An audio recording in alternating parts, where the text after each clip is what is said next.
نحمده ونستعينه ونستغفره ونعوذ بالله من شرور أنفسنا ومن سيئات أعمالنا من يهده الله فلا مضل له ومن يضلل فلا هادي له وأشهد أن لا إله إلا الله وحده لا شريك له وأشهد أن محمدا عبده ورسوله.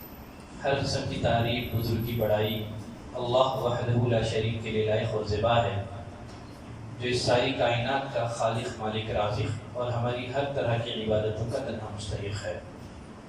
اللہ کی رحمتوں اور برکتوں کا نزول ہو ساری انبیاء کرام پر، خصوصیت کے ساتھ ہمارے اور آپ کے آخری نبی خاتم النبیین امام المرسلین رحمت للعالمین جناب محمد صلی اللہ علیہ وسلم پر۔ برادران اسلام، عزیز دوستوں، تمباکو نوشی ایک ایسی بیماری ہے جس کو نوجوان فیشن کے طور پر اختیار کرتی ہے، لیکن آہستہ آہستہ اس کی جڑیں بہت گہری اور مضبوط ہو جاتی ہیں۔ چاہتے ہوئے بھی اس سے چھٹکارا حاصل کرنا، اس سے نجات حاصل کرنا انسان کے لیے مشکل ہو جاتا ہے۔ تمباکو نوشی ایک ایسی بیماری ہے جو نشے کی پہلی سیڑھی سمجھی جاتی ہے۔ جو اس سیڑھی پر سوار ہوتا ہے وہ بہت سارے موذی بیماریوں کا شکار ہو جاتا ہے۔ تمباکو اس کے استعمال کی بہت ساری صورتیں ہیں، اس کے استعمال کے بہت سارے طریقے ہیں۔ نمبر 1، چبا کر کھانا۔ یہ سب سے زیادہ گھناؤنا طریقہ ہے اور سب سے زیادہ نقصان دہ بھی، اس لیے کہ تمباکو کا اثر تیزی سے انسان کے اندڑیوں میں شامل ہو جاتا ہے، جو پیٹ کی کینسر کا سبب بنتا ہے، پیٹ کے بیماریوں کا سبب بنتا ہے، اور یہ منہ کے کینسر کا بھی سبب ہے۔ نمبر 2، سونگھ کر استعمال کرنا۔ یہ بھی صحت کے لیے نقصان دہ ہے، اس لیے کہ اس کے زہریلے اجزاء ناک سے ہوتے ہوئے انسان کے پیٹ میں داخل ہو کر کے بیماریوں کا سبب بنتے ہیں۔ نمبر 3، پیپ کے ذریعے سے استعمال کرنا، حقہ کے ذریعے سے تمباکو نوشی۔ یہ طریقہ عربوں میں بہت زیادہ رائج ہے۔ منجن کے طور پر بھی لوگ تمباکو نوشی کا استعمال کرتے ہیں۔ دنیا بھر میں تمباکو کی سب سے زیادہ رائج جو صورت ہے وہ ہے بیڑی اور سگریٹ۔ تمباکو کو اگر شرعی نقطہ نظر سے دیکھا جائے تو اس کے حرام ہونے میں کسی قسم کا کوئی شک اور شبہ باقی نہیں رہ جاتا۔ تمباکو کے حرام ہونے کی بہت ساری وجوہات ہیں۔ پہلی وجہ یہ ہے کہ تمباکو ایک خبیث چیز ہے، ایک غلیظ چیز ہے، گندی چیز ہے۔ اللہ نے قرآن مجید میں جگہ جگہ اہل ایمان کو خطاب کر کے پاکیزہ چیزیں کھانے کا حکم دیا ہے، اور خبیث چیزوں کے، گندی چیزوں کے قریب بھی جانے سے منع کیا ہے۔ ایک جگہ اللہ نے فرمایا يَسْأَلُونَكَ مَاذَا أُحِلَّ لَهُمْ، اے نبی یہ لوگ آپ سے سوال کرتے ہیں کیا چیز ان کے لیے حلال ہے؟ آپ کہہ دیجئے أُحِلَّ لَهُمُ الطَّيِّبَاتُ، پاکیزہ چیزیں ان کے لیے حلال کی گئی ہیں۔ اور ایک جگہ اللہ نے رسول اللہ صلی اللہ علیہ وسلم کے اوصاف کا تذکرہ کرتے ہوئے فرمایا وَيُحِلُّ لَهُمُ الطَّيِّبَاتُ وَيُحَرِّمُ عَلَيْهِمُ الْخَبَائِثَ، یہ نبی وہ ہے جو اپنی امت پر پاکیزہ چیزوں کو حلال کرتا ہے، خبیث اور گندی چیزوں کو حرام کرتا ہے۔ کوئی بھی انصاف پسند آدمی، کوئی بھی سلیم الفطرت انسان تمباکو کو پاکیزہ کہہ نہیں سکتا۔ یہ پاکیزہ چیز نہیں ہے، یہ گندی چیز ہے، خبیث چیز ہے۔ اس کے حرام ہونے کی دوسری وجہ یہ ہے ایک انتہائی بدبودار چیز ہے، اس سے اٹھنے والی بدبو لوگوں کے لیے بہت زیادہ نقصان کا باعث ہے۔ نبی کریم صلی اللہ علیہ وسلم نے کچی ویجیٹیبل کو کھا کر کے اپنے مسجد میں آنے سے منع کر دیا۔ جیسے ایک حدیث میں نبی کریم صلی اللہ علیہ وسلم نے فرمایا من اکل صوما او بصلا، جو کچا پیاز یا لہسن کھائے فلیعتزلنا، وہ ہم سے دور رہے، ہماری مسجد سے دور رہے اور اپنی گھروں میں بیٹھا رہے۔ آپ غور کریں، جب نبی کریم صلی اللہ علیہ وسلم نے کچا پیاز لہسن کھا کر کے مسجد میں آنے سے منع کیا ہے، تو بھلا جو لوگ تمباکو نوشی کی بدبو لے کر کے مسجد میں داخل ہوتے ہیں ان کے لیے اس کی کیسی اجازت ہو سکتی ہے؟ اس کے حرام ہونے کی ایک وجہ یہ بھی ہے کہ یہ لوگوں کے لیے اذیت کا باعث ہے، یہ لوگوں کے لیے تکلیف کا باعث ہے۔ نبی کریم صلی اللہ علیہ وسلم نے اچھے مسلمان کی پہچان یہ بتائی، المسلم من سلم المسلمون من لسانہ و یدہ۔ اچھا مسلمان وہ ہے جس کی زبان سے اور جس کے ہاتھ سے دوسرا مسلمان بھائی محفوظ رہے۔ اور یہاں یہ بات بھی ذہن نشین کر لیں، اللہ نے انسان کے ساتھ کچھ فرشتوں کو مقرر کر دیا ہے۔ وہ فرشتے ہمیشہ انسانوں کے ساتھ رہتے ہیں۔ جن چیزوں سے انسانوں کو تکلیف ہوتی ہے ان چیزوں سے فرشتوں کو بھی تکلیف ہوتی ہے۔ نبی کریم صلی اللہ علیہ وسلم نے فرمایا فَإِنَّ الْمَلَائِكَةَ تَتَأَذَّى، یقیناً فرشتوں کو بھی ان چیزوں سے تکلیف ہوتی ہے جن چیزوں سے انسانوں کو اذیت اور تکلیف ہوتی ہے۔ تمباکو کے حرام ہونے کی وجہ یہ بھی ہے کہ اس میں مال کا ضیاع ہے، یہ فضول خرچی ہے، اس لیے کہ اس میں انسان کے لیے کوئی فائدہ نہیں ہے۔ شراب میں کچھ فائدہ ہو سکتا ہے لیکن تمباکو ایک ایسی چیز ہے جس میں تھوڑا برابر بھی انسان کے لیے فائدہ نہیں ہے۔ اللہ نے شراب کے بارے میں فرمایا کہ فی منافع للناس، اس میں لوگوں کے لیے فائدہ بھی ہے لیکن نقصان فائدے سے بڑا ہے۔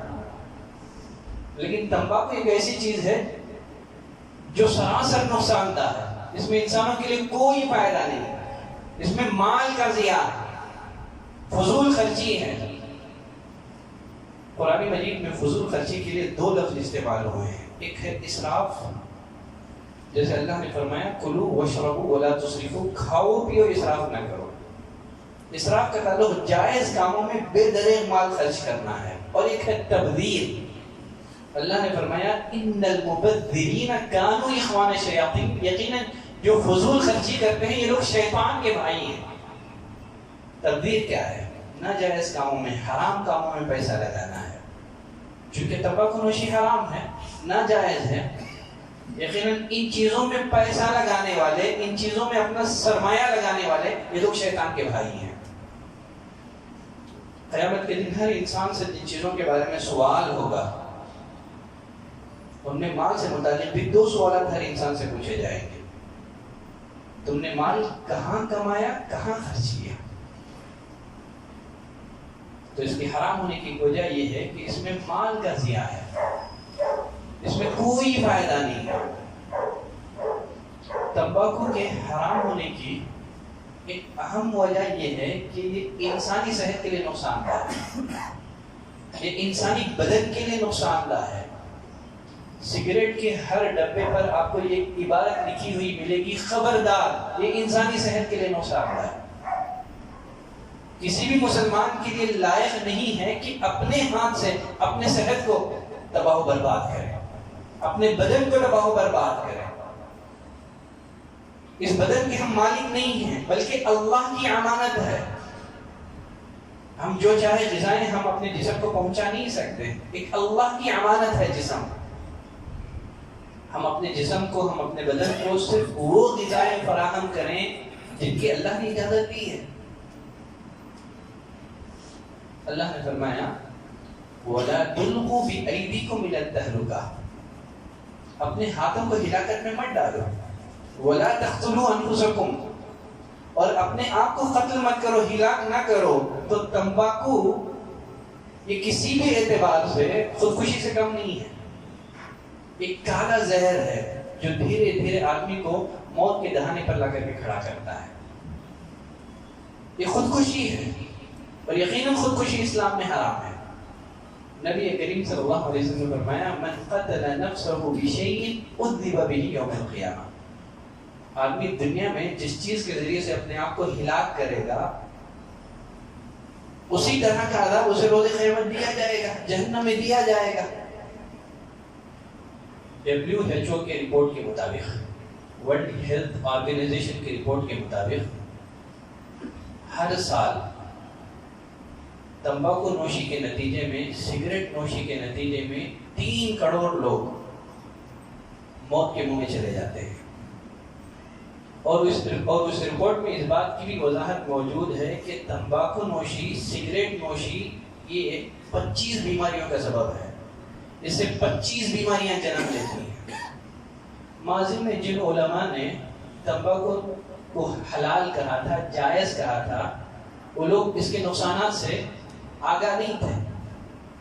اگر وہ لوگ تمباکو کے نقصانات سے آگاہ ہوتے تو کبھی اس کے جائز ہونے کا فتویٰ نہیں دیتے۔ تمباکو کے حرام ہونے کی وجہ یہ ہے کہ اس میں نشہ پایا جاتا ہے، گرچہ اس میں اس درجے کا نشہ نہیں پایا جاتا جو نشہ کے شراب میں پایا جاتا ہے۔ اگر کوئی آدمی شراب کا عادی نہ ہو، اگر آپ اس کو شراب پلا دیں تو بے ہوش ہو جائے گا۔ اسی طرح اگر آدمی تمباکو کا عادی نہ ہو، اگر آپ اسے تمباکو پلا دیں وہ بھی بے ہوش ہو جائے گا۔ تو یہ بھی ایک نشے کی قسم ہے، اور اسلام میں ہر نشہ اور چیز حرام۔ تمباکو کے حرام ہونے کی ایک وجہ یہ ہے کہ اللہ کی عبادت اور بندگی سے دور لے جانے کا سبب بنتی ہے۔ بہت سارے لوگ ایسے ہیں جو رمضان میں روزہ نہیں رکھتے ہیں، صوم نہیں رکھتے ہیں، رمضان کے روزے ترک کر دیتے ہیں، جو تمباکو کے عادی ہوتے ہیں، مسجدوں سے دور بھاگتے ہیں، علمی مجالس سے دور بھاگتے ہیں۔ یہ اللہ کی عبادت اور اللہ کی اطاعت سے دور لے جانے کا سبب ہے۔ اللہ نے شراب کے بارے میں کیا فرمایا؟ وَيَصُدَّكُمْ عَنْ ذِكْرِ اللَّهِ وَعَنِ الصَّلَاةِ، شیطان تمہیں شراب کے ذریعے سے اللہ کے ذکر سے اور نماز سے روکنا چاہتا ہے۔ یہ علت تمباکو میں بھی پائی جاتی ہے۔ تمباکو ایک فضول چیز ہے، بیکار چیز ہے۔ اللہ نے قرآن مجید میں اہل ایمان کے اوصاف کا ذکر کرتے ہوئے فرمایا وَالَّذِينَ هُمْ عَنِ اللَّغْوِ مُعْرِضُونَ، مومن وہ ہیں، رحمان کے بندے وہ ہیں جو لغو چیزوں سے، بے فائدہ چیزوں سے اعراض کرتے ہیں۔ ایک بے فائدہ چیز ہے جو سراسر نقصان دہ ہے۔ نبی کریم صلی اللہ علیہ وسلم نے فرمایا من حسن اسلام المرء، آدمی کے اسلام کی خوبی یہ ہے کہ وہ لایعنی چیزوں کو ترک کر دیتا ہے جس میں فائدہ نہ ہو۔ ایسی چیزوں سے آدمی اعراض کرتا ہے، یہ آدمی کے اسلام کی خوبی۔ اب یہاں ایک سوال یہ رہ جاتا ہے کہ آدمی تمباکو نوشی اس سے کیسے چھٹکارا حاصل کرے؟ سب سے پہلی چیز یہ بات آپ اچھی طرح ذہن میں بٹھا لیں، تمباکو نوشی یہ حرام ہے، یہ ناجائز ہے، اور حرام کے نقصانات یہ ہیں کہ اس سے بندے کی عبادتیں ضائع ہو جاتی ہیں۔ اور نمبر 2، اللہ سے سچی توبہ کریں۔ نمبر 3، ایسے لوگوں کی صحبت سے دور رہیں جو تمباکو کے عادی ہوں، یا ایسی مجالس سے دور رہیں، بلکہ سگریٹ کے دھوئیں سے بھی دور رہیں۔